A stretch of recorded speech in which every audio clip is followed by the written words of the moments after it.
Olá pessoal, hoje à noite vamos falar de algo que faz você repensar completamente o jeito como as pessoas enxergavam o mundo antes da tecnologia moderna existir. E, olha, já aviso, se você acha que hoje é difícil encontrar alguém multitarefa, é porque você nunca tentou acompanhar a mente de Leonardo da Vinci. Aquilo ali não era um cérebro, era uma oficina inteira funcionando 24 horas por dia. Bom, se você tivesse nascido no Renascimento, provavelmente teria durado pouco mais que uma semana. Porque naquela época tudo era uma mistura de genialidade, doenças estranhas e pessoas acreditando que cebolas curavam qualquer coisa. E bem no meio desse caos estava ele, Leonardo, criando coisas que ninguém nem sonhava. E antes que você se ajeite para relaxar, deixa eu te pedir uma coisinha. Curta e se inscreva no nosso canal, para receber mais histórias como essa. E claro, comenta depois o que você achou dessa viagem pela cabeça mais inquieta da história. Eu adoro ler tudo que vocês escrevem. Você está caminhando pelas ruas de Florença, e o ar tem aquele cheiro leve de pedra molhada e pão recém-assado, uma combinação que parece ter sido inventada só para te deixar com fome. As pessoas passam apressadas, carregando suas rotinas, e você vai seguindo, até perceber que alguém caminha à frente com um passo diferente. Um passo observador. É Leonardo da Vinci. Só que ele nem percebe que você o segue. Ele nunca percebe nada assim. Ele está muito ocupado olhando o mundo como se tudo fosse um grande enigma esperando para ser desmontado. Leonardo não via o mundo. Ele analisava. Como um gato vendo uma caixa nova pela primeira vez, só que multiplicado por 100. Para ele, nada era apenas o que parecia ser. Um pássaro não era apenas um pássaro. Era um sistema de suspensão natural. Um conjunto de forças que ele precisava decifrar. Uma sombra na parede não era apenas luz bloqueada. Era um estudo sobre profundidade, ângulos e como a realidade se dobra diante dos olhos. Ele era jovem, mas já carregava nos bolsos pedaços de papel dobrados com desenhos que pareciam fora do tempo. Florença estava vivendo o auge do Renascimento, mas Leonardo estava vivendo em um século que ainda não existia. Você o observa enquanto ele para em uma ponte. Ele fica olhando a água se movimentar, e você percebe os olhos dele acompanhando cada curva do rio como se fosse uma língua secreta. Em questão de segundos, ele já está fazendo rabiscos mentalmente, mecanismos que controlariam aquela mesma água, estruturas para dominar sua força, ideias que só fariam sentido séculos depois. E é aí que você entende. Leonardo não estava simplesmente imaginando coisas aleatórias. Ele estava tentando resolver o mundo. Não porque o mundo estivesse quebrado, mas porque nada parecia suficientemente complexo para ele. Quando as pessoas falavam com Leonardo, ele respondia com gentileza. Mas por trás daquela expressão tranquila, seu cérebro estava a quilômetros de distância. Ele estava pensando em como as engrenagens poderiam imitar músculos. Pensando se seria possível transformar vento em movimento mecânico. Pensando em como o bater das asas de um falcão poderia ensinar um ser humano a voar. Você continua caminhando ao lado dele, e é como se entrasse na mente de alguém completamente incapaz de aceitar o mundo do jeito que encontrou. Cada detalhe ao redor, cada pedra, cada ferramenta, cada gesto, parecia um protótipo esperando ser aprimorado. E os cadernos dele, aqueles que hoje nós tratamos como tesouros históricos, já começavam a se encher de ideias que pareciam mais sonhos do que realidade. Mas para Leonardo, sonho e realidade eram praticamente a mesma coisa. Só mudava o tempo que levava para um virar o outro. E assim termina essa primeira imersão, com você percebendo que Leonardo não queria apenas entender o mundo. Ele queria redesenhá-lo. E essa simples diferença é o que faria dele o inventor mais intrigante da história. Você passa a página com cuidado, como se cada movimento pudesse violar algo íntimo demais, e, de certa forma, poderia mesmo. O quarto está silencioso, apenas o som leve do vento entrando pela janela de pedra. É estranho pensar que você está segurando algo que não deveria existir para mãos comuns. Um caderno que Leonardo manteve por perto como quem guarda o próprio coração. Nada de capa luxuosa, nada de ornamentos, só couro gasto, manchado pelo tempo e por dedos que viveram mais do que qualquer mente deveria suportar. Você o abre devagar, tentando não fazer barulho, como se Leonardo ainda estivesse ali, sentado na mesa, e pudesse olhar por cima do ombro e rir da sua ansiedade. A primeira folha revela linhas inclinadas, escritas no sentido contrário. Você pisca, inclina a cabeça, aproxima o rosto. A escrita é ao contrário, como num espelho. E nesse instante você percebe algo do jeito mais tranquilo possível. Não é um caderno comum, é a mente dele costurada em páginas. Você passa o dedo pelas letras e sente a textura quase áspera. Dá a impressão de que cada anotação foi feita no intervalo entre uma inspiração e outra. Coisas simples, como a água sempre procura seu caminho, ao lado de coisas que parecem saídas do futuro. Esboços de mecanismos, engrenagens que se encaixam como se tivessem sido imaginadas todas ao mesmo tempo, numa linha de raciocínio impossível. O quarto permanece silencioso, quase como se estivesse esperando suas reações. E por um instante você se pega sorrindo, porque dá para imaginar Leonardo escrevendo isso à noite, enquanto todo mundo dormia. Ele, com aquela mania de observar tudo, absolutamente tudo. Como se o mundo inteiro fosse uma máquina desmontada que só precisava que alguém descobrisse onde ia cada peça. Você vira outra página e uma pequena folha solta desliza para fora. Um esboço rápido de um rosto, talvez um estudo, talvez só um pensamento desenhado antes de virar ideia. O mais curioso é que o rosto parece estar olhando para você. Não com expressão, mas com atenção. Como se quisesse saber o que você está fazendo aí, tocando algo tão particular. Então o cheiro das páginas antigas se mistura ao ar frio, e você sente que está sendo puxado para dentro daquela mente inquieta. Cada anotação é uma porta, cada desenho é uma janela. Nada está completo, tudo é rascunho. Mas você nota algo que talvez só quem está folheando aquilo à noite conseguiria notar. Leonardo não anotava respostas. Apenas perguntas. Perguntas que não terminam. Perguntas que parecem conversar entre si. Perguntas que soam como ecos dentro da sua cabeça enquanto você continua virando página após página. Você percebe desenhos de movimentos, flechas, círculos, pequenas anotações ao lado, como se ele estivesse tentando capturar algo vivo. A água fluindo, o vento empurrando, a luz inclinando. Tudo o que as pessoas ignoram durante o dia, ele estudava como se fossemos feitos disso. E talvez sejamos. Uma folha traz o esboço de uma engrenagem maior, com anotações espalhadas ao redor. Não dá para entender tudo, mas dá para sentir a ordem oculta que ele enxergava. Você se inclina mais, sem perceber que está prendendo a respiração. Parece que se você fizer silêncio suficiente, o desenho poderá continuar sozinho, como se as linhas pretas quisessem saltar da página e se completar. O mais impressionante é que o caderno não é organizado. Não existe começo, meio e fim. Ele anotava o que vinha, do jeito que vinha. E é justamente isso que te ajuda a entender sua mente. Ela não se movia em linha reta. Era como água buscando caminho, encontrando fendas invisíveis e se espalhando por elas. Uma página traz a anotação de um mecanismo simples, quase bobo. Um sistema de polias que qualquer artesão conhecia. Mas Leonardo não desenhou como usar. Ele desenhou como entender. Você consegue ver que ele não aceitava nada porque é assim. Ele desmontava até a explicação, examinava cada célula da lógica. Você se encosta na cadeira, permitindo que os olhos deslizem por aquilo que parece tão vivo. A escrita invertida deixa tudo mais secreto, mais íntimo. Talvez fosse apenas hábito, talvez fosse para que ninguém lesse sem querer. Talvez, e você considera isso por alguns segundos, fosse só a maneira dele de manter o mundo do lado de fora e a própria mente do lado de dentro. A luz da vela vacila, refletindo nas bordas das páginas. Você percebe agora que não está apenas lendo. Está acompanhando a respiração de alguém que via o mundo com detalhes demais.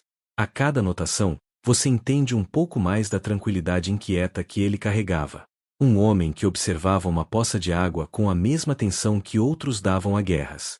Você passa mais algumas páginas, sentindo o peso leve do caderno, e algo curioso chama sua atenção. Um desenho que não faz sentido de imediato. Linhas sobrepostas, círculos interligados, setas em todas as direções. Só depois de alguns segundos você entende. É um estudo de movimento humano. Ombros, joelhos, pés. O corpo como máquina.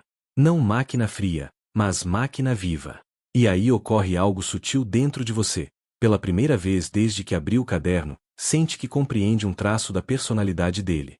Leonardo não inventava para impressionar. Inventava porque o mundo era grande demais para caber dentro de uma só perspectiva. Ele precisava olhar de todos os ângulos.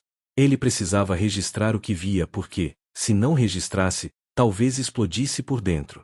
Você fecha o caderno com cuidado, como quem protege algo precioso. E, pela primeira vez, tem a sensação de que o quarto ficou menor. Como se as ideias dele ainda estivessem circulando ao seu redor, esperando que você abra a próxima página quando estiver pronto. Mas não agora. Agora você respira fundo, consciente de que acabou de tocar algo que não pertence a este mundo. Pertence a um homem que enxergava longe demais para sua própria época. E você apenas começou a acompanhá-lo. Quando você finalmente atravessa o arco estreito que separa o corredor escuro do estúdio de Leonardo, a primeira coisa que sente é o cheiro. Um aroma denso, que mistura madeira recém-lixada, óleo de linhaça, fumaça de lamparina e algo indefinido, meio metálico, como se ideias tivessem cheiro.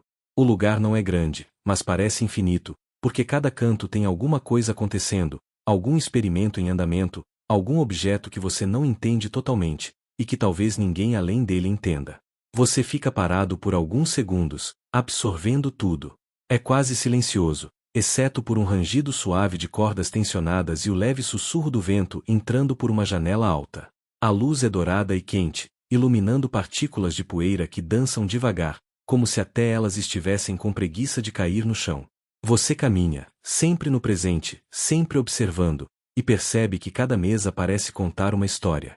Tem uma bancada cheia de engrenagens de todos os tamanhos, algumas maiores que sua mão, outras menores que uma moeda. Elas estão arrumadas em fileiras perfeitamente retas, alinhadas como se Leonardo conversasse com elas todos os dias. E, sinceramente, ele provavelmente conversa mesmo. Mais adiante, você vê uma caixa aberta, revelando pequenas amostras de tinta. São cores intensas, quase impossíveis, como se ele tivesse capturado fragmentos do pôr do sol de Florença e colocado em potinhos de cerâmica. Uma delas, um azul profundo, parece te chamar. Mas você decide não tocar em nada, afinal, mexer nas coisas de Leonardo da Vinci deve ser tipo encostar no laptop de alguém que não fez backup há meses, um pecado mortal. Você continua explorando, e quanto mais olha, mais percebe que aquele estúdio é um reflexo da mente dele, brilhante, caótica, disciplinada e imprevisível ao mesmo tempo. Há desenhos pendurados nas paredes, alguns rabiscados tão rápido que parecem feitos em segundos, outros, tão detalhados, tão minuciosos, que você imagina Leonardo horas e horas parado ali, inclinado, com o nariz quase tocando o papel. Você tenta decifrar alguns, mas é como ler um mapa de um reino que você não conhece. Só entende fragmentos, e isso é estranho, ao mesmo tempo reconfortante e desconcertante. Uma mesa menor, no canto, chama sua atenção. Nela há um caderno aberto, e você claramente vê esboços de asas, enormes, curvadas, com linhas que lembram o esqueleto de um pássaro. A ideia te arrepia. Ele não está apenas desenhando, ele está tentando descobrir como fazer um ser humano voar. Leonardo realmente acredita que isso é possível. E olhando para aqueles desenhos, você começa a acreditar também. Você passa os dedos bem devagar pela borda da mesa, sentindo a textura áspera da madeira marcada por cortes. Talvez feitos por ferramentas, talvez por pressa, talvez por noites mal dormidas. E aí você percebe outra coisa: Leonardo não é um homem que descansa. Ele é movido por um tipo esquisito de inquietação, uma necessidade de transformar pensamentos em coisas. Mesmo que o mundo não esteja pronto para recebê-las. Você segue mais um pouco e encontra algo ainda mais curioso: uma estrutura de madeira, grande, suspensa por correntes finas presas ao teto. Parece uma cadeira enorme, mas cheia de hastes cruzadas e pequenas roldanas. Você nem tenta imaginar para que serve. Com Leonardo, é melhor não presumir nada, especialmente se envolver cordas, peso e gravidade. O mais impressionante, porém, não são os objetos, são os contrastes. Entre a mesa cheia de tintas e a bancada com machados de precisão. Entre as asas de pássaro e um bloco de mármore bruto ainda sem forma. Entre cálculos complicados e um pequeno cachorrinho esculpido em madeira, tão realista que você quase o vê respirar. É como se Leonardo colocasse o mundo inteiro dentro de um só cômodo. Você segue adiante com calma, quase como se estivesse em um museu silencioso, mas sabendo que esse lugar não existe para ser bonito, existe para funcionar. Existe para criar. Existe para transformar. Em certo momento, você repara num detalhe sutil: o estúdio tem marcas no chão, trilhas que indicam por onde Leonardo mais caminha. como se fossem caminhos invisíveis entre ideias. E você, por alguns instantes, pisa exatamente nesses caminhos, seguindo seus passos, sentindo um pouco da rotina dele. E aí você escuta um barulho, um leve tilintar de metal, como se algo se movesse lentamente. Não há ninguém ali além de você. O silêncio volta rápido, mas deixa uma sensação de que o estúdio inteiro está vivo. De que as ideias de Leonardo respiram junto com você. É aí que cai a ficha. Esse espaço não é apenas um estúdio. É um mundo particular, onde invenções nascem, onde a arte se mistura com mecânica, onde a curiosidade é lei. E você está no centro disso tudo, sentindo cada textura, cada aroma, cada sombra como se estivesse dentro da cabeça de Leonardo. Você respira fundo, e o ar pesado parece entrar devagar nos pulmões, quase com reverência. Não é um lugar para passar rápido. É um lugar para perceber, para permitir que as coisas te observem também. Você caminha até a porta, mas antes de sair, olha para trás. O estúdio continua ali, com a mesma luz dourada, com as mesmas mesas carregadas de segredos. Mas agora você entende um pouco mais. Não tudo, nunca tudo. Mas o suficiente para saber que cada objeto ali é um passo rumo a algo maior. E você ainda está só no começo dessa jornada. Leonardo permanece diante do grande modelo alado pendurado no teto de sua oficina. Ele o observa como quem encara um velho amigo, ou talvez um velho inimigo, daqueles que desafiam você a tentar de novo, a tentar melhor. Ele passa a mão pelas ripas de madeira curvadas, sente a aspereza do tecido encerado, e o narrador o acompanha com nossa lente do tempo, como se estivéssemos dentro da mente do próprio Da Vinci. Para voar, ele murmura, não basta imitar as asas. É preciso imitar o vento. E esta frase, esta simples frase, indicaria a mudança mais radical em sua mentalidade, deixar de copiar a natureza e começar a dialogar com ela. Décadas depois de seus estudos iniciais, Leonardo finalmente encontra alguém, disposto a tentar. Não é um soldado. Não é um criminoso condenado. Não é um voluntário treinado. É o seu aprendiz, o jovem Tommaso Mazzini, apelidado de Zoroastro. Tommaso é curioso, destemido, e talvez um pouco inconsequente, exatamente o tipo de pessoa que aceita ser o primeiro piloto da história. A prova aconteceria nas colinas de Pavia, em uma manhã enevoada. O vento estava calmo, o céu limpo, e o aparelho, enorme. Maior do que qualquer pessoa sensata consideraria seguro. Mas ali estava ele, uma máquina com asas de quase 10 metros de envergadura, feita de madeira leve, cordas e tecido tensionado. Zoroastro, você está certo disso? Leonardo pergunta, com aquela voz baixa que mistura genialidade e preocupação genuína. Se voarmos, mestre, entramos para a história. Se cairmos, bem, também entraremos. Tommaso responde, com um sorriso nervoso. A cena é tão cinematográfica que parece inventada.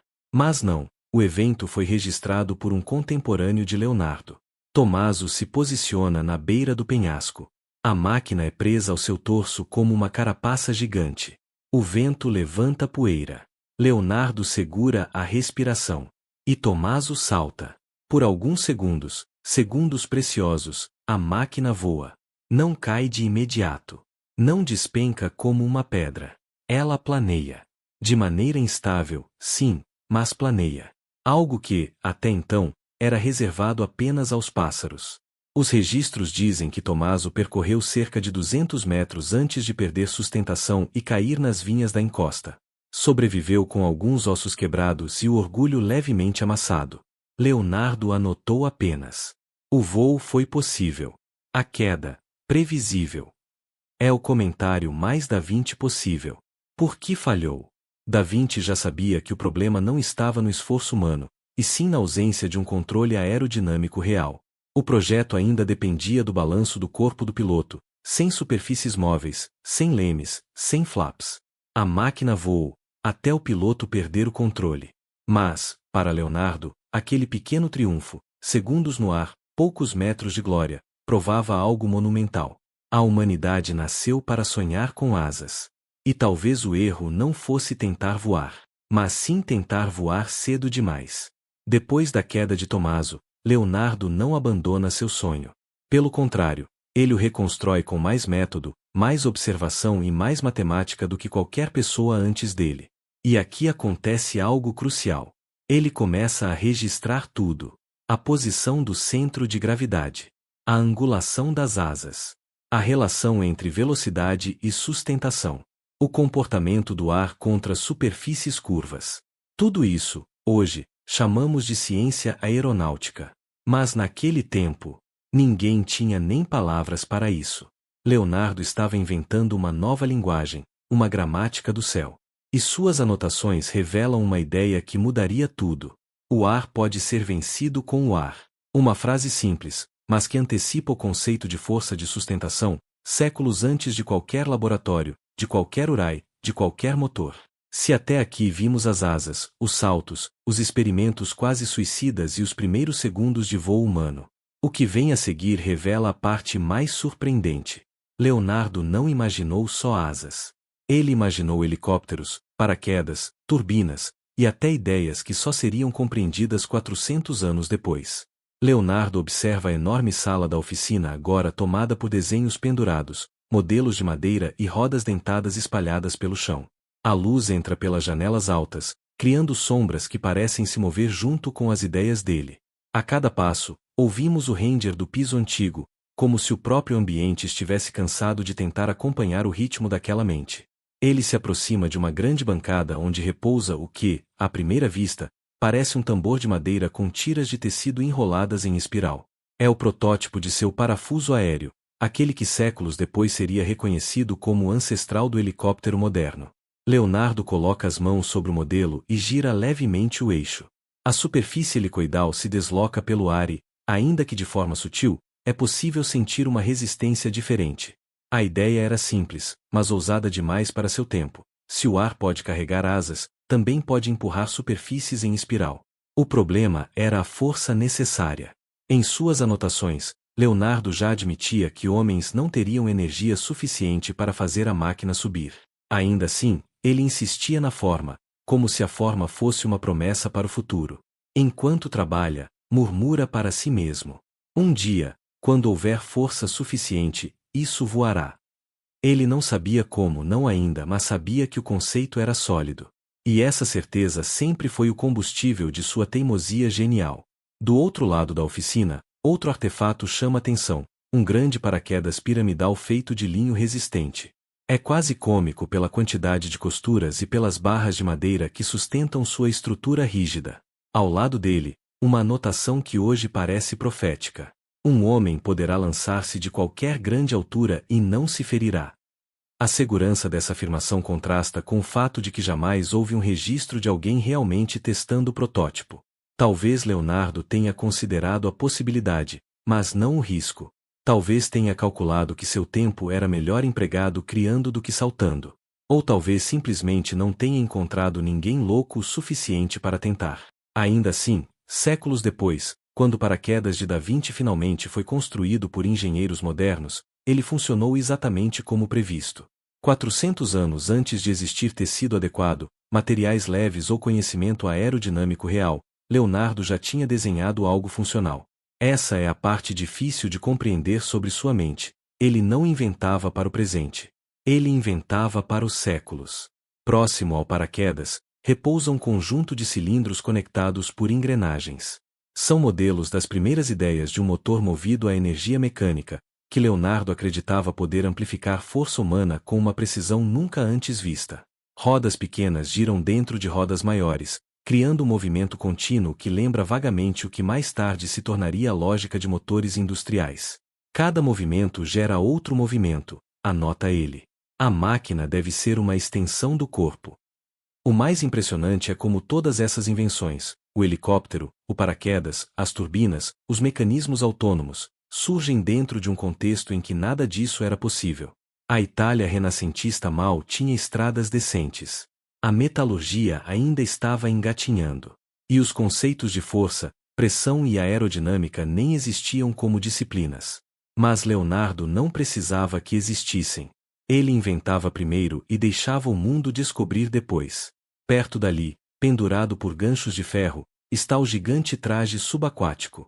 Uma construção feita com couro engomado, tubos de respiração e compartimentos para pesos. Da Vinci imaginou soldados mergulhando silenciosamente sob navios inimigos para afundá-los. Um conceito tão avançado que só faria sentido militarmente séculos depois. Ao testar o traje em águas rasas, ele percebeu um problema grave. A respiração através de longos tubos era impossível devido à pressão interna. Ele percebe isso no momento exato em que tenta respirar e o ar não vem. O traje, genial no papel, quase se transforma numa armadilha mortal. Quando Leonardo finalmente retira o capacete, respira profundamente e ri, não de alívio, mas de fascínio. Ele havia descoberto algo que ninguém naquela época entendia: a pressão do ar aumenta com a profundidade. Até o mar guarda seus segredos, anota, e só entrega aos teimosos. Ao fundo, a câmera imaginária que guia nossa narrativa revela a parede com centenas de esboços. Alguns são claros, outros são rabiscos frenéticos que só fazem sentido na mente dele. É ali, nesse caos organizado, que percebemos a verdadeira natureza de sua genialidade. Ele não criava máquinas isoladas, mas sistemas. Um helicóptero depende do conceito de força helicoidal. Um paraquedas depende da resistência do ar. Um traje subaquático depende da compreensão da pressão. Tudo conversa entre si porque tudo nasce de uma mesma pergunta: como as forças invisíveis comandam o mundo? E a resposta, para Leonardo, sempre começava com observação e terminava com imaginação. Você anda pela oficina e percebe que há um canto onde o silêncio parece mais denso, como se até o ar evitasse fazer barulho para não atrapalhar o pensamento de Leonardo. É ali que ficam os estudos de anatomia, talvez o conjunto mais intrigante e, ao mesmo tempo, mais secreto de toda a vida dele. Não é um espaço amplo, mas está repleto de papéis empilhados, moldes de cera, pequenas lâminas, penas gastas e frascos transparentes com líquidos que você prefere não identificar tão de perto. Leonardo acredita que, para criar máquinas perfeitas, é preciso entender o mecanismo natural mais complexo de todos, o corpo humano. E, por isso, ele se aproxima de você com um sorriso quase travesso, como quem vai revelar um truque de magia. Ele pega um desenho, segurando-o pela borda para não borrar a tinta fresca. É um estudo dos músculos do braço humano, camadas sobre camadas de fibras, tendões e articulações, representadas com tanta precisão que parecem palpitar no papel. Você percorre as linhas com o olhar e, de repente, percebe que Leonardo não está apenas desenhando o que vê. Ele está imaginando como cada movimento funciona por dentro. É como se ele tivesse desmontado um ser humano da mesma maneira que desmonta engrenagens ou eixos mecânicos. A mente dele não enxerga limites entre biologia e engenharia. Para ele, tudo é máquina. Até você. Enquanto examina o desenho, ele comenta que cada músculo age como uma pequena corda, puxando ossos que funcionam como alavancas. Essa comparação, simples e inesperada, elimina qualquer sensação de mistério em torno do funcionamento corporal. Ele aponta para uma série de rabiscos laterais, anotações que parecem pequenas fórmulas de movimento. São tentativas de transformar o corpo humano em um mapa mecânico. E, em meio a essas observações, ele confessa uma curiosidade que aprendeu depois de longas noites de estudo: o coração não é apenas uma bomba de carne, mas uma máquina hidráulica. Você imagina a expressão de alguém do século XV ouvindo essa frase e quase ri. É como falar sobre o Wi-Fi para quem ainda não descobriu a lâmpada. Mas Léo explica com uma naturalidade tão tranquila que até você acredita que qualquer pessoa da época poderia ter pensado nisso.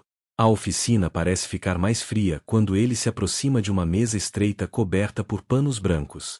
Ali, ele mantém modelos de órgãos esculpidos em cera, cada um representando cortes distintos, profundidades diferentes, ângulos que só seriam possíveis se alguém estudasse o corpo com uma precisão pouco comum, para dizer o mínimo. Ele levanta um dos moldes e gira contra a luz, observando como a estrutura reflete as sombras. Você percebe como ele tenta entender não apenas a forma, mas o comportamento. Como uma engrenagem reagiria sob esforço. Como uma válvula se abre e fecha. Como o sangue percorre os corredores internos. Ao observar isso, uma pergunta surge naturalmente: como Leonardo conseguiu acesso a tanto conhecimento? Na verdade, ele dependia de permissões especiais, e nem sempre oficiais. Muitos de seus estudos aconteciam em horários impróprios, em locais onde o silêncio era obrigatório. Você sente um leve desconforto ao perceber o quanto ele arriscava para aprender. Mas, ao mesmo tempo, entende que a genialidade raramente floresce em ambientes confortáveis. Você caminha até outra bancada onde há uma série de desenhos sobre proporções humanas. O famoso homem vitruviano não está ali apenas como arte, está ali como um cálculo. Leonardo está obcecado pela ideia de que o corpo humano é baseado em regras matemáticas perfeitas. Ele acredita que a natureza possui uma geometria própria, e que, entendendo essa geometria, seria possível criar máquinas que imitam o corpo. Não por estética, mas por eficiência. Enquanto ele trabalha, faz um comentário casual, desses que mudam sua perspectiva inteira. Se entendermos como o corpo se move, entenderemos como o universo funciona. A frase ecoa pela oficina como se fosse grande demais para aquele espaço. Você olha ao redor novamente e percebe que não está apenas acompanhando estudos anatômicos, está testemunhando o início de uma ponte entre arte, ciência e engenharia. Leonardo retorna aos estudos musculares e acrescenta mais linhas, mais observações, mais pequenas notas que explicam como um simples movimento de braço envolve dezenas de partes trabalhando em perfeita sincronia. Ele não está apenas anotando. Está traduzindo o corpo humano para uma linguagem mecânica que ainda não existe, mas que ele insiste em escrever. É nesse instante que você percebe o verdadeiro objetivo dele. Cada invenção, cada máquina, cada mecanismo, tudo deriva de uma tentativa de replicar a perfeição do corpo humano. O mundo moderno chamaria isso de biomimética, mas Leonardo apenas chamava de curiosidade. E você só pode assistir, fascinado, enquanto essa curiosidade silenciosa constrói as bases do futuro. Você segue Leonardo até uma área da oficina que parece mais iluminada do que o resto. É o território das máquinas de movimento contínuo, um espaço onde Leonardo tenta convencer o impossível a acontecer, fazer objetos se moverem sozinhos, sem esforço humano constante. No centro da mesa, há uma máquina curiosa. Consiste em uma série de engrenagens interligadas, cada uma influenciando a outra com precisão quase coreografada. Ao girar uma das manivelas, você percebe um movimento suave, constante, quase hipnótico. É como observar o interior de um relógio gigante, mas sem ponteiros, sem finalidade clara, pelo menos não para você. Para Leonardo, porém, essa pequena estrutura é um laboratório. Uma forma de entender como transformar força em continuidade. Ele explica, com calma, que está tentando capturar o movimento perfeito, aquele que não perde energia, não vacila, não tropeça. Um movimento capaz de se sustentar sozinho. Você sabe que, no mundo moderno, esse conceito se aproxima de algo impossível, mas a maneira como Leonardo encara a ideia faz tudo parecer plausível. Ele não se deixa limitar por teorias ou impossibilidades. Ele tenta. Sempre tenta. Na parede atrás dele, você nota vários rascunhos sobre movimentos circulares. Há desenhos de pesos que sobem e descem, mecanismos que se deslocam em ângulos repetitivos, e até representações de figuras humanas conectadas a pequenos dispositivos. À primeira vista, parecem experimentos desconexos, mas, conforme você observa, percebe um padrão. Tudo gira em torno de transformar a irregularidade humana em precisão mecânica. Leonardo pega outro dispositivo e o coloca na mesa. Esse é mais simples, uma série de pesos presos a cordas, conectados a um eixo central. Ao soltar um dos pesos, o movimento se transfere para o eixo, criando uma rotação lenta e constante. Ele observa cada detalhe, desde a vibração do fio até o leve som metálico que ecoa quando o peso atinge o fim do curso. Para você, é só um barulho. Para ele, é informação. Você sente o ambiente ao seu redor adquirir um ar mais concentrado, quase meditativo. É como se as engrenagens respirassem junto com vocês. Leonardo comenta, de maneira tranquila, que uma das maiores dificuldades está em fazer as máquinas moverem-se de forma autônoma, mas sem perder o controle. Ele quer precisão, mas também quer leveza. Um equilíbrio que parece simples, mas que exige dezenas de tentativas. Há um outro projeto, maior, parcialmente montado no chão da oficina. Trata-se de algo que se assemelha a um cavalo mecânico, não pelo formato, mas pelo movimento que ele tenta reproduzir. Duas hastes dianteiras sobem e descem em intervalos regulares, como pernas. Leonardo pede que você gire uma alavanca lateral e, ao fazê-lo, toda a estrutura ganha vida. As hastes se movem de maneira quase orgânica, como se tentassem caminhar. Você observa, encantado, e percebe o quanto esse mecanismo está distante de qualquer animal real. Mas também percebe que não importa. A intenção de Leonardo não é copiar a natureza com perfeição, e sim entendê-la a ponto de recriá-la de forma útil. Talvez seja essa busca pela essência do movimento que faz sua oficina parecer mais viva do que muitos lugares da cidade. Leonardo então pega um pequeno objeto cilíndrico feito de madeira e metal. Ele o segura na altura dos olhos e o gira lentamente. Dentro do cilindro, pequenas lâminas se alternam, criando um efeito visual rápido demais para seus olhos acompanharem. Ele comenta que está experimentando maneiras de entender a percepção do movimento, como o olho humano captura e interpreta o deslocamento rápido. Você quase ri ao pensar que isso, séculos depois, seria a base para o que conhecemos como animação.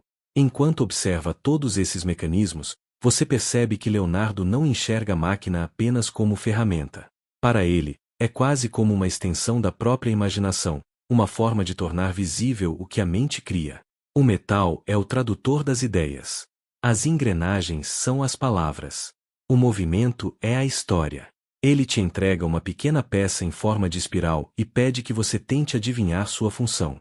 Você examina, vira de um lado para outro, observa o encaixe minúsculo nas extremidades e, por fim, dá de ombros. Leonardo ri baixinho, não de você, mas da complexidade da própria ideia. Ele diz que essa peça fará parte de um sistema que armazena energia por meio do tensionamento, uma espécie de precursor do que, muito tempo depois, se tornaria um mecanismo de mola em relógios modernos. Você pensa em como seria viver em um mundo onde ninguém jamais imaginou algo assim. E ao mesmo tempo percebe que está diante de alguém que vive 100 anos no futuro, mas preso ao século XV por uma coincidência do destino. Ele volta à bancada, gira uma última engrenagem e observa como todas as outras reagem. E, ao final, comenta que a verdadeira genialidade não está em fazer a máquina funcionar, mas em fazê-la respirar. E, nesse instante, você quase acredita que ela realmente respira. Você mal percebe quando Leonardo decide mudar de assunto. É como se sua mente estivesse sempre alguns passos à frente de tudo, inclusive da própria conversa. Ele se encosta na mesa, cruza os braços e te observa por um segundo, como quem avalia se você está pronto para ver algo diferente. Não apenas mecânico. Algo mais próximo da fronteira entre ciência e imaginação, o voo. Sem dizer nada, ele caminha até uma das partes mais afastadas da oficina. Lá, empilhados contra a parede, estão pedaços de madeira longos, curvados com precisão, tiras de tecido fino, estruturas articuladas que lembram juntas de asas, e dezenas de desenhos pendurados, todos com variações do mesmo tema, o corpo humano tentando se elevar do chão. Você já ouviu falar sobre o fascínio de Leonardo pelo voo, mas estar ali, diante dos experimentos reais, faz tudo parecer mais ousado, e mais perigoso, do que qualquer livro poderia descrever. Ele pega uma das asas. Não é pequena, como uma ferramenta ou um adereço de estudo. É do tamanho de um adulto. Leve, mas firme. Um esqueleto de madeira com camadas de tecido esticado, quase como pele. Você desliza a mão por ela, sentindo a textura áspera, mas flexível. Leonardo observa sua reação e sorri quando percebe sua surpresa silenciosa. O ar é um elemento, ele diz com a voz calma, como se estivesse explicando algo óbvio. E elementos podem ser compreendidos. E, se podem ser compreendidos, podem ser usados. Ele aponta para um desenho grande, pendurado logo acima da bancada. É um esquema detalhado de um planador. O corpo humano posicionado no centro, braços estendidos, mãos segurando hastes, pernas presas a suportes. O desenho parece ao mesmo tempo impossível e incrivelmente lógico. Você sente como se estivesse olhando para um parente distante dos aviões modernos, mas sem motores, sem metal industrial, sem nada que o mundo atual consideraria necessário. Leonardo abre uma caixa e retira um caderno grosso, cheio de rabiscos. Ele o folheia com cuidado, como se cada página fosse frágil demais para ser tocada com pressa. Ali dentro estão esboços de asas inspiradas em pássaros, morcegos, insetos. Algumas parecem extremamente funcionais. Outras se aproximam mais de obras de arte do que de máquinas. Em todas, porém, você nota o mesmo desejo: entender como transformar força humana em impulso aéreo. Apoiado em uma das mesas, ele mostra um desenho de um mecanismo que parece um híbrido de asa e máquina de remar. Ele explica que tentou reproduzir o movimento das asas de pássaro em uma forma mecânica. A ideia era simples: se o movimento é o suficiente para elevar um pássaro, talvez também possa elevar um humano, desde que amplificado, reforçado, adaptado.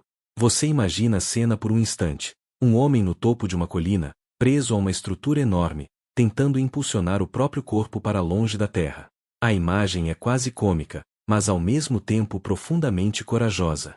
O tipo de coragem que precede qualquer grande invenção. Leonardo continua mostrando modelos menores, versões reduzidas de asas e planadores.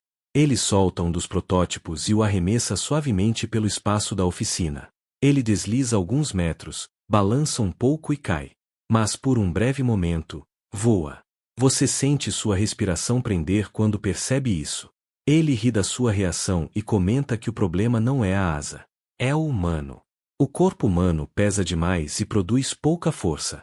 Para um voo eficiente, seria preciso compreender o ar, calcular a resistência, o empuxo, o deslocamento.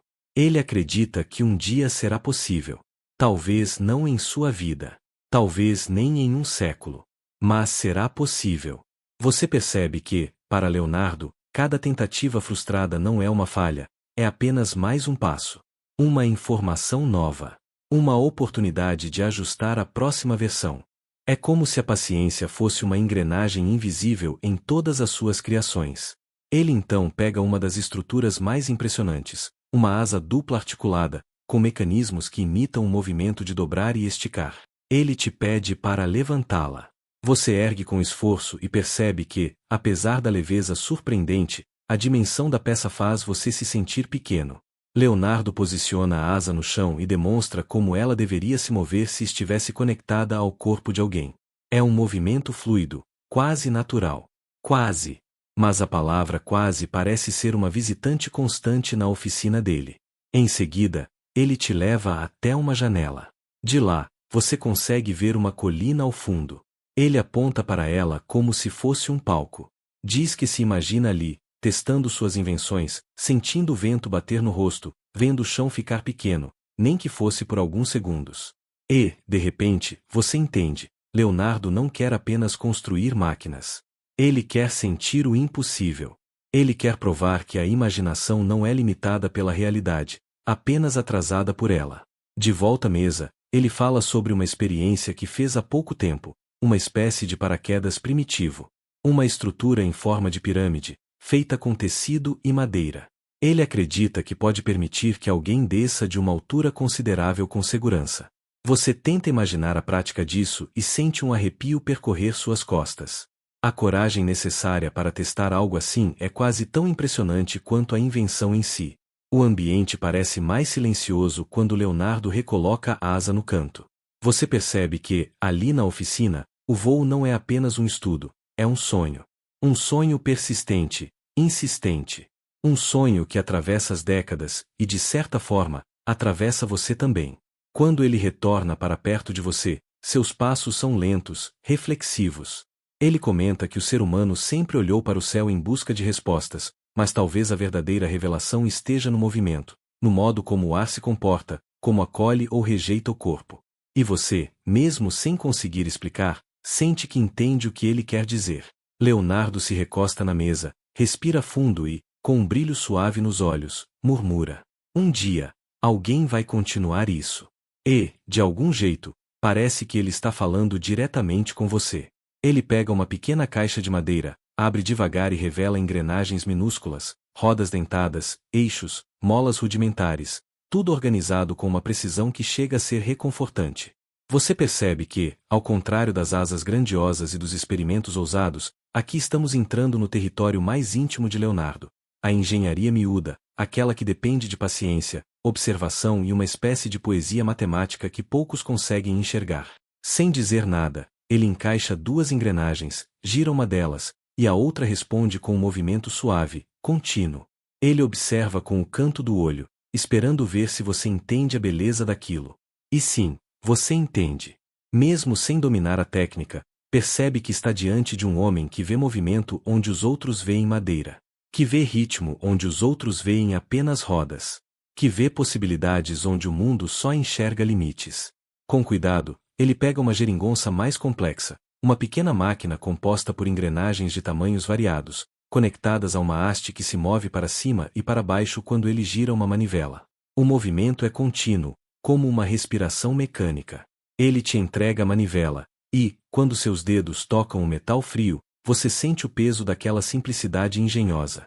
A máquina não faz nada útil de imediato, mas faz algo ainda mais importante: transforma a força humana em movimento ordenado.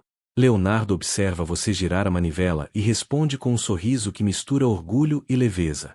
Ele diz que, para ele, cada engrenagem é como uma sílaba, cada roda dentada como uma palavra, cada mecanismo como uma frase. E, quando tudo se encaixa, quando a máquina finalmente funciona, então é como se ele estivesse lendo poesia em voz alta. Ele pega outra peça. Parece um pequeno tambor perfurado com pinos. Ele gira o objeto, e alguns pinos levantam hastes conectadas a pequenos martelos.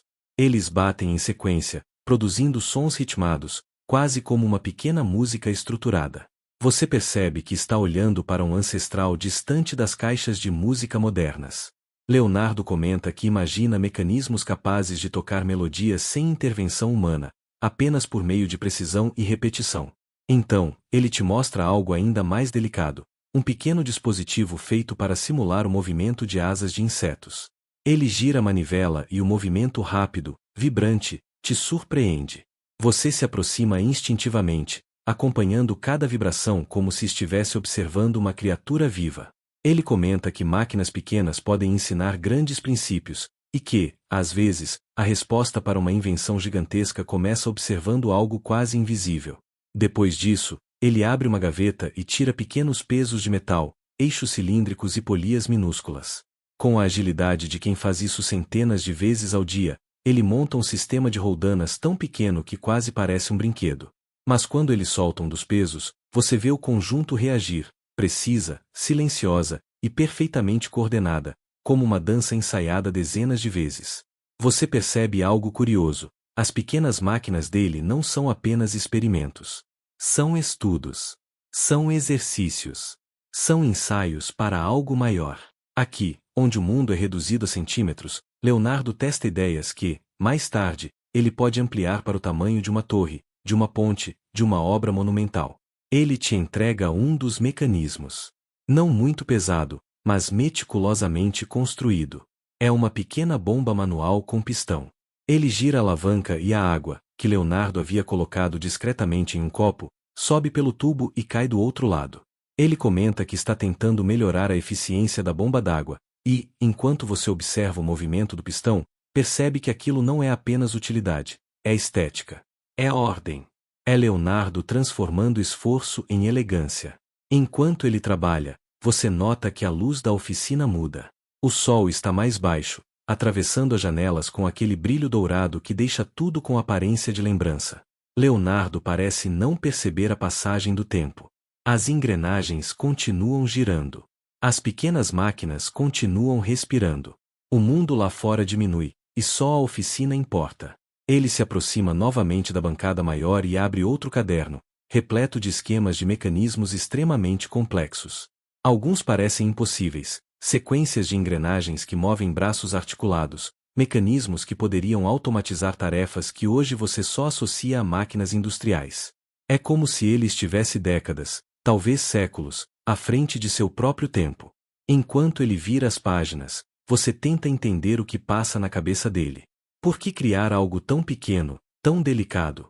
Ele parece ler seu pensamento e apenas responde que o mundo é feito de partes minúsculas, e é impossível dominar o grande sem compreender o pequeno. Ele fala isso com uma calma tão profunda que você sente como se ele estivesse compartilhando um segredo. No final, ele recolhe as engrenagens, guarda as pequenas máquinas, limpa a mesa com a palma da mão, um gesto simples, mas cheio de respeito, e te olha como se estivesse te convidando a pensar junto com ele. Aquela oficina, com todas as miniaturas e mecanismos, parece um universo próprio. Um lugar onde ideias nascem miúdas, mas carregam dentro de si o potencial de mover o mundo inteiro. E, enquanto a luz diminui devagar, você percebe que talvez seja esse o verdadeiro poder de Leonardo: transformar detalhes invisíveis em invenções que atravessam séculos. Você continua caminhando pela oficina silenciosa, e é curioso como, mesmo depois de tantas noites ao lado de Leonardo, ainda existe aquela sensação constante de descoberta, como se cada mesa pudesse esconder uma nova porta para outra época. E é justamente assim que você acaba parando diante de um conjunto de peças de madeira, engrenagens e estruturas curvas que parecem, ao mesmo tempo, familiares e totalmente impossíveis. Não seria surpreendente se alguém dissesse que aquilo é um instrumento musical bizarro, mas não, é mais uma invenção. E, como sempre, você percebe isso no mesmo instante em que sua mente tenta encaixar cada parte, como quem tenta montar um quebra-cabeça de outra vida. Leonardo se senta ao seu lado, pega uma das peças e começa a girá-la entre os dedos, quase distraído, mas você já sabe que isso é apenas parte do ritual. Ele sempre parece estar pensando em algo completamente diferente do que está fazendo, mas no final o objeto nas mãos dele se encaixa perfeitamente em alguma visão muito maior. Desta vez, ele quer que você entenda como a matemática e a observação podem transformar objetos simples em máquinas mais eficientes. As invenções não surgem de lampejos milagrosos, surgem da persistência, do olhar que insiste, do gesto que tenta de novo, sem pressa, como quem conversa com a madeira até ela responder. E é justamente isso que ele te convida a fazer agora, observar antes de entender. Ele encaixa as peças na mesa, alinhando as engrenagens, e quando você vê o todo, percebe que está diante dos primeiros conceitos que mais tarde iriam inspirar mecanismos de transmissão contínua. Você coloca a mão sobre uma das rodas e gira devagar. Não é só o movimento, é a resistência suave, quase meditativa, como se a máquina respirasse ao mesmo ritmo que você. Leonardo comenta, com aquele ar despreocupado, que muitos artesãos já imaginavam engrenagens há séculos, mas poucos paravam para pensar na relação entre força e fluidez. Ele queria movimentos que não travassem, que não dependessem de sorte, que pudessem ser constantes. E você sente a serenidade dessa busca, uma tentativa de organizar o mundo em linhas curvas, dentes de roda, cadência. A oficina parece ficar mais calma enquanto você repete o mesmo giro, lentamente, como se a própria noite escutasse. É nesse instante que ele traz outra peça, uma lâmina fina, comprida, que parece improvisada demais para fazer parte de algo tão preciso. Você a observa com estranhamento, até que ele encaixa a peça e você entende que está diante de mais uma das tentativas dele de melhorar ferramentas comuns. Serras, talhadeiras, instrumentos que qualquer artesão usaria, mas que ele sempre acreditava poder aperfeiçoar. Ele te mostra como pequenas mudanças no ângulo da lâmina reduzem o esforço, distribuem melhor o atrito. E você percebe o padrão, não importa o objeto, ele sempre tenta suavizar o gesto humano. Tornar o trabalho menos doloroso, menos cansativo, menos desgastante. E enquanto vocês continuam experimentando os movimentos, você ajustando, ele observando, sente que existe algo quase terapêutico naquilo.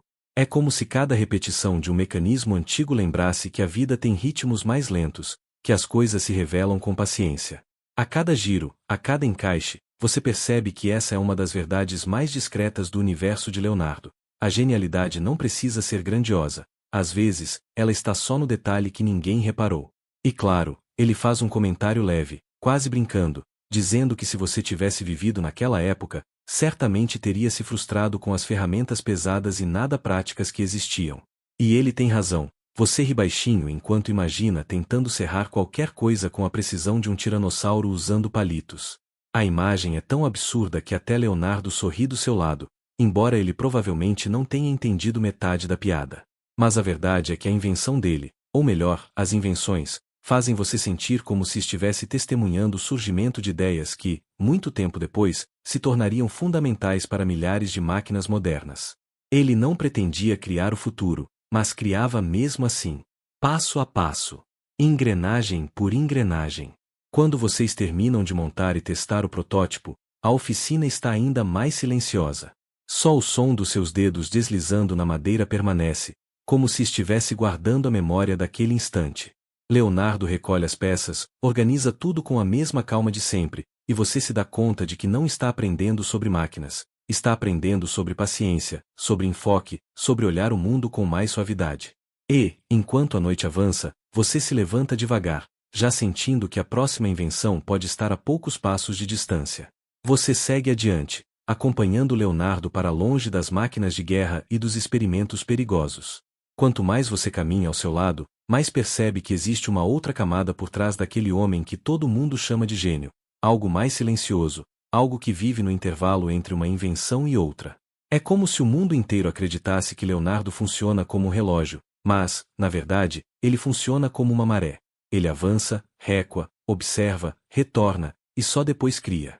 Quando ele decide levar você para um pequeno ateliê afastado, Quase escondido atrás de uma videira que cresceu descontroladamente, você entende que está prestes a ver uma das partes mais íntimas da mente dele.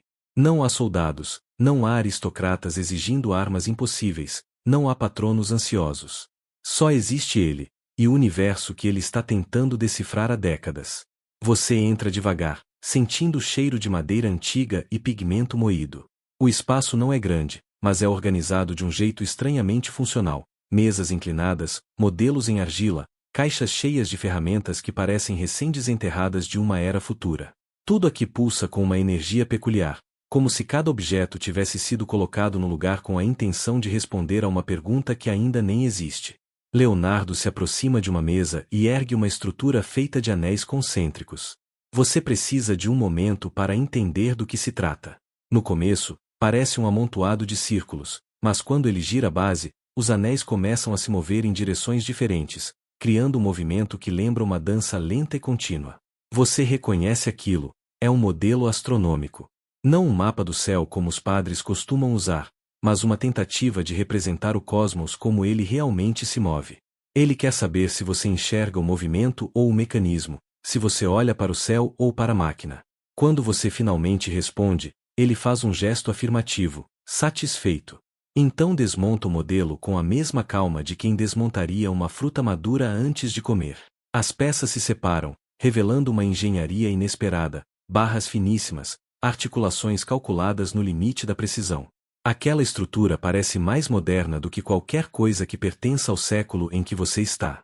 Mas Leonardo explica que não se trata de prever o movimento dos astros, mas sim de entender por que algo tão distante obedece a regras tão parecidas com as que governam os objetos pequenos, comuns, quase invisíveis. Ele acredita que existe um princípio unificador, algo que conecta o movimento de uma folha ao vento com o movimento de Saturno ao redor do Sol.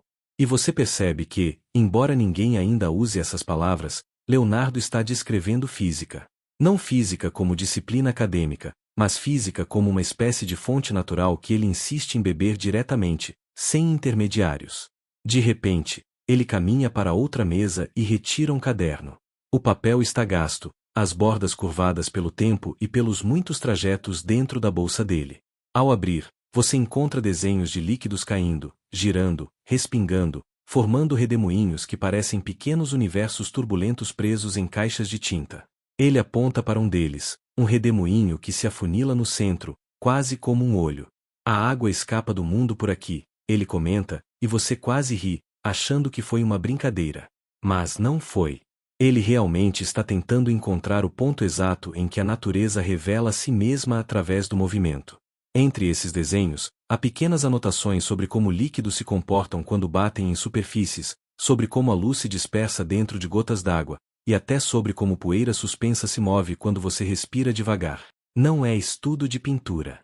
Não é estudo de engenharia.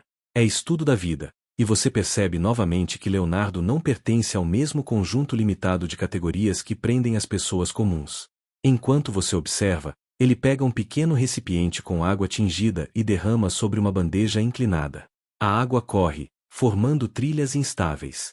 Ele pede que você observe não a água, mas a hesitação.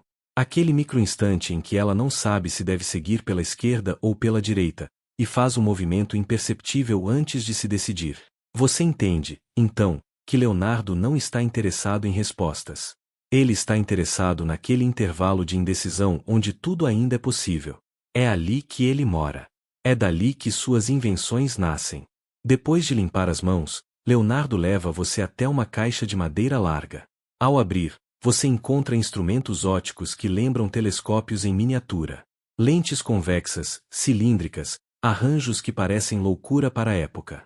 Ele pega um deles e coloca diante da chama de um lampião. A luz se dobra, se espalha, se transforma numa névoa clara que dança no ar.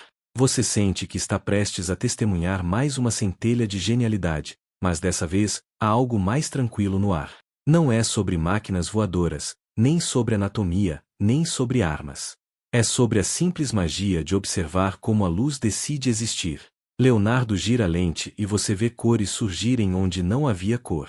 Ele comenta que a luz é teimosa e dócil ao mesmo tempo, e aquela frase fica presa na sua mente, porque talvez ela descreva o próprio Leonardo. Enquanto ele continua experimentando com feixes e sombras, Você percebe que este homem tem a habilidade de transformar qualquer gesto em descoberta. Ele poderia estudar a evaporação de uma poça e ainda assim gerar um insight que levaria séculos para alguém alcançar de novo. No fim, quando a chama diminui e a sala mergulha num silêncio confortável, você sente que viu algo que poucas pessoas enxergariam. Não uma invenção específica, mas o espaço onde as invenções nascem. E é estranho, mas você sente que aquele espaço também existe em você, escondido, tímido, esperando o brilho certo para despertar. Você deixa o ateliê ótico de Leonardo com aquela sensação estranha de que sua mente acabou de ficar mais larga por dentro, como se tivesse ganhado um cômodo novo, um pouco caótico, mas cheio de possibilidade. Leonardo caminha à sua frente por um corredor estreito que leva a outra parte da casa, e o som dos passos dele ecoa com um ritmo quase ritual. Como se cada passo preparasse você para algo maior, algo que ele guarda com um cuidado ainda mais profundo do que as lentes e os modelos do cosmos. Quando a porta seguinte se abre, você entende imediatamente: este não é um espaço de trabalho comum. É um lugar silencioso demais, limpo demais, organizado demais para ser apenas um canto de experimentos. Há mesas cobertas com papéis dobrados, pequenas caixas de madeira lacradas com tiras de couro, frascos de tinta escurecida, e no centro, uma cadeira simples, desgastada, que parece ter aguentado mais horas de reflexão do que qualquer objeto deveria suportar. Leonardo se senta ali, não como um mestre diante do aprendiz, mas como alguém que finalmente pode respirar depois de um longo dia fingindo ser menos do que realmente é. Ele bate com os dedos na mesa numa cadência tranquila, e você percebe que ele está tentando escolher por onde começar. É a primeira vez, desde que você o acompanha, que vê indecisão no rosto dele. Não indecisão criativa, essa faz parte da personalidade dele, mas uma indecisão que envolve vulnerabilidade. Quase como se ele estivesse prestes a compartilhar algo que ninguém deveria ver, mas que ele decidiu confiar a você, pelo simples fato de que você teve paciência de acompanhá-lo até aqui. Ele abre uma das caixas de madeira. Dentro dela, há folhas dobradas de um jeito cuidadoso demais para serem rascunhos, mas com linhas firmes demais para serem simples observações. Leonardo entrega uma delas a você, e por um instante, você hesita. É como se estivesse prestes a tocar no núcleo da mente dele, e isso traz um certo peso. Quando você desdobra a folha, percebe que não se trata de uma máquina, nem de um estudo anatômico, nem de uma observação de luz, nem de uma proposta de engenharia. É um desenho de paisagem. Montanhas altas ao fundo, vegetação rasteira vibrando de forma quase microscópica, e no centro, uma figura solitária caminhando ao longo de uma trilha sinuosa. Leonardo observa sua leitura e comenta, quase num sussurro, que aquele desenho é mais importante para ele do que qualquer máquina. Porque ali, diferente das invenções, não existe a obrigação de se provar certo. Ele não precisa acertar cálculos, não precisa convencer patronos, não precisa salvar cidades. Ele apenas observa o mundo, e deixa que o mundo respire no papel. Você sente algo suave ao perceber isso, porque talvez seja a primeira vez que enxerga Leonardo não como um gênio, mas como um homem tentando não se perder na própria tempestade interna. Ele pega mais folhas, espalhando sobre a mesa. Algumas mostram árvores solitárias, outras rios serpenteando colinas, e outras ainda retratam aldeias pequenas que poderiam facilmente passar despercebidas se você não estivesse atento. Leonardo explica que essas paisagens não são apenas práticas de desenho. São mapas emocionais. Territórios onde ele esconde ideias que ainda não têm forma definida. Cada curva de rio guarda um início de máquina. Cada sombra de montanha guarda uma dúvida que ele ainda não resolveu. Cada árvore solitária é um pensamento que ele não ousou compartilhar com ninguém. E você começa a entender que a mente dele funciona como um terreno imenso, cheio de clareiras, rochedos, trilhas e cavernas. As invenções que o mundo conhece são apenas pequenas construções erguidas na superfície. Mas o verdadeiro Leonardo vive lá dentro, nesse grande continente silencioso. Em determinado momento, ele pega uma das folhas menores e a coloca à luz. O papel é tão fino que vira quase transparente, e você percebe um segundo desenho escondido do outro lado, linhas técnicas, cálculos, anotações que só podem ser vistas quando a luz atravessa o papel. É como se cada paisagem tivesse uma máquina secreta costurada por trás, usando a arte como disfarce. Leonardo comenta que essa é a única maneira de manter as ideias seguras. Não seguras de inimigos, mas seguras do próprio mundo, que às vezes tenta agarrar tudo que é brilhante antes que esteja pronto. Ele diz que algumas invenções só podem existir quando respiram o suficiente, e que apressar uma criação é como tentar colher uma fruta antes da primavera. Você observa cada desenho com mais cuidado agora, reparando nos pequenos detalhes que antes passariam despercebidos. A curva leve de uma linha que, com um pouco de imaginação, parece parte de um parafuso. A sombra na base de uma colina que lembra o mecanismo de um catavento. A disposição das nuvens que lembra o fluxo de ar usado em seus projetos de voo. É tudo profundamente integrado, uma rede de ideias que crescem juntas, se alimentam, se escondem, se revelam. Leonardo então pega uma folha em particular. É menor, e diferente das outras, não tem paisagem nem máquina. Apenas formas geométricas sobrepostas, criando padrões que parecem flutuar. Ele segura a folha como quem segura um segredo antigo, e começa a explicar que, para ele, tudo no mundo parte de um padrão. A luz, o movimento, o corpo humano, a água, o tempo, tudo é uma dança de formas repetidas, que mudam só o suficiente para parecerem diferentes. Ele gira o papel lentamente, e as formas parecem se reorganizar diante dos seus olhos. Você percebe que ele está tentando capturar algo que não tem nome, algo que existe no intervalo entre uma ideia e outra, no ponto exato em que o caos decide virar ordem. O silêncio entre vocês é confortável. Um silêncio que não pesa. Um silêncio que permite que você realmente sinta o que está acontecendo. No fim, Leonardo empilha os papéis com cuidado e guarda todos novamente nas caixas de madeira.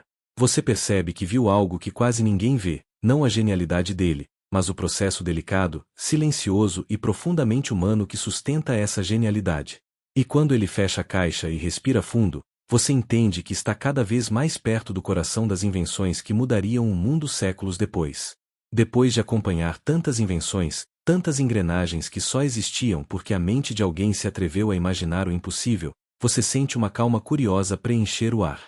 É como se, por um instante, a pressa do mundo moderno ficasse lá fora, e tudo que restasse fosse a sensação tranquila de estar num espaço seguro, ouvindo uma história que não exige nada de você, apenas que respire.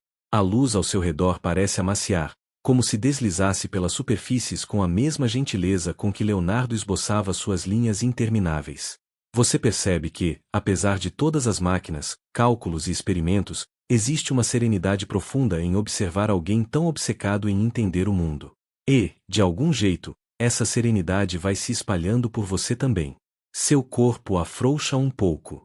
Os ombros descem. O ar entra fundo, silencioso, e sai devagar.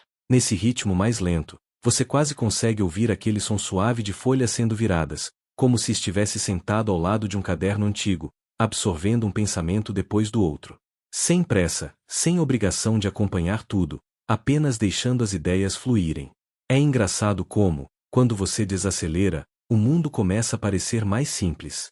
Quase como se cada invenção que você viu nesta jornada fosse, na verdade, um convite para olhar para você mesmo com mais paciência. Para reconhecer que a curiosidade também vive aí dentro, mesmo que você a esconda no fundo do dia a dia.